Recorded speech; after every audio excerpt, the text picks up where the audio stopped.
ഇന്നത്തെ പ്രദർശനം തീരുന്നതോടെ അബ്രഹാം മോസ്ലർ നാളെ മുതൽ തേർഡ് വീക്കിലേക്ക് കയറുകയാണ്. തേർഡ് വീക്കിലും മികച്ച തിയേറ്റർ കൗണ്ട് തന്നെയാണ് പുതിയ റിലീസുകൾക്കിടയിലും അബ്രഹാം മോസ്ലർ എന്ന ചിത്രത്തെ വരവേൽക്കുന്നത്. 14-ാം ദിവസമായ ബുധനാഴ്ച ഇന്ന് ഈ ഒരു ചിത്രം കേരള ബോക്സ് ഓഫീസിൽ എങ്ങനെയെന്ന് നമുക്ക് ജസ്റ്റ് ഒന്ന് നോക്കാം.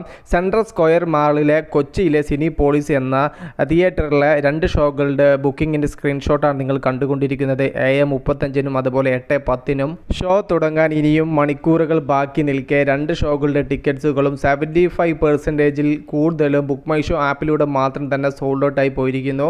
ഓർക്കുക, ഇത് ആദ്യ ദിവസമല്ല. ഇന്ന് ഈ ഒരു ചിത്രം കടന്നു പോകുന്നത് 14-ാം ദിവസമാണ്. എന്നിട്ടും നല്ല രീതിയിലുള്ള സ്റ്റഡി കളക്ഷൻ നിലനിർത്തി മുന്നേറാൻ ഓസ്ലറിന് സാധിക്കുന്നു. അതുകൊണ്ട് തന്നെയാണ് പുതിയ വലിയ റിലീസുകൾ ഈ ആഴ്ച തിയേറ്ററിൽ എത്തുമ്പോൾ അതിൻ്റെ കൂടെ കട്ടക്ക് പിടിച്ചു നിൽക്കാൻ അബ്രഹാം ഓസ്ലർ എന്ന ചിത്രത്തിനും സാധിക്കുന്നത്.